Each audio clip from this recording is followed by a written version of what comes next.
हिरव्या वाटाण्याचे पराठे बनवणार आहे.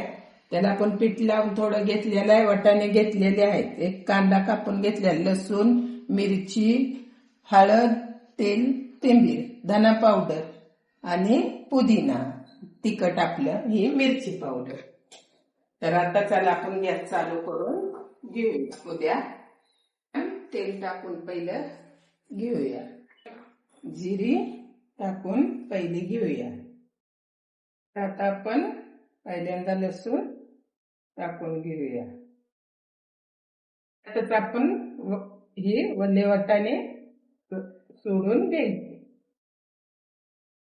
तर त्याला चांगल्या टाकून थोडासा कांदा बी त्यातच टाकायचा. एकदम चवीला छान होतं.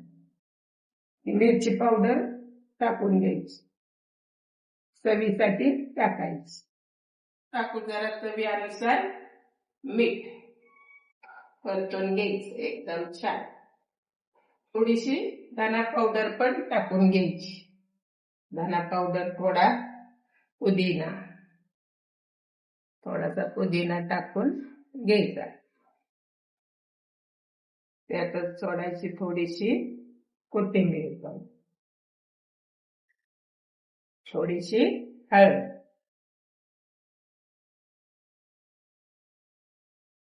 त्याला आता टाकूया आपले घरगुती तिखट चटणी. एकदम छान चवीनुसार टाकून घ्या. तुम्हाला किती तिखट पाहिजे ते द्या. खायला पण एक नंबर छान होत.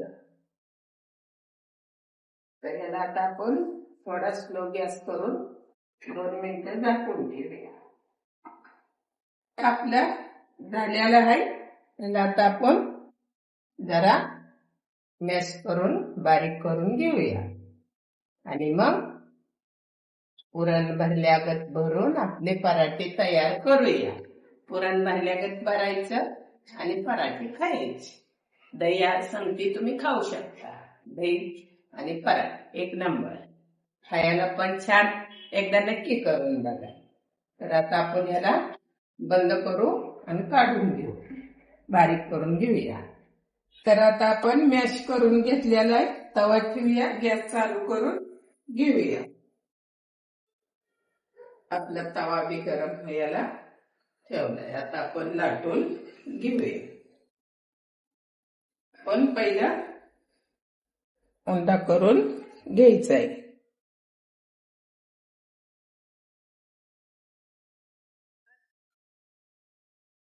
त्यात आता ही पुरण भरल्यागत आपल्याला भरून घ्यायचंय. पोळी जशी करतो तसं करायचा नाही, चांगलं भरून घ्यायचं.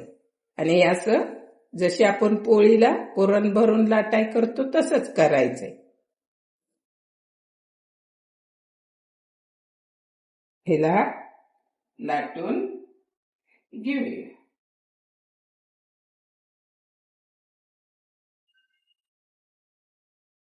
एकदम छान पैकी लाटून घ्यायची.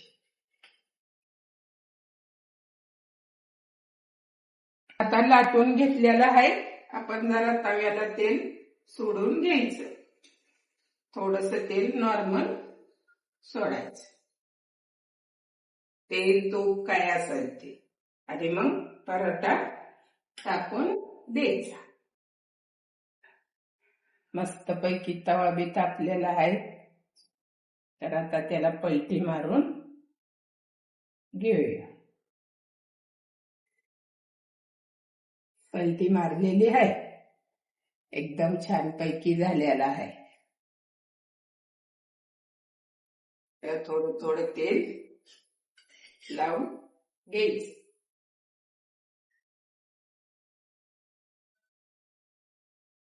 तेल तूप तुम्हाला जे आवडेल ती. तर एकदा नक्की करावं लागतंय. केलं ना, खाल्लंय तर मग कळलं किती छान आहे ते. नक्की करून बघा, किती छान लागतो ते. लहान मुलांना ही खायला डब्याला द्यायला छान. तर आता आपला भाजत आलेला आहे. एकदम छान भाजलेला आहे. एकदम खरपूस भाजून घ्यायचा खायला. एकदम खडखडीत छान लागतो. तर नक्की बनवा. एकदम मऊ झालेला आहे. तर आता काढून घेऊया आपण. एकदम छान झालेला आहे. एकदम भाजला आहे. खायला चांगला लागतो. तुम्ही तिखट तुमच्या तिखट खाण्याच्या अनुसार बनवू शकता. एकदम छान भाजलेला आहे. तर आता आपण ही काढून घेतलेला आहे. तर एकदम छान झालेले आहेत. तुम्ही बी नक्की ट्राय करा. लाईक करा, शेअर करा, कमेंट करा, सबस्क्राईब करा आणि नक्की एकदा करून पण बघा. एकदम भारी खायला. एकदम चटक फटकदारच लागणार. एकदम भारी.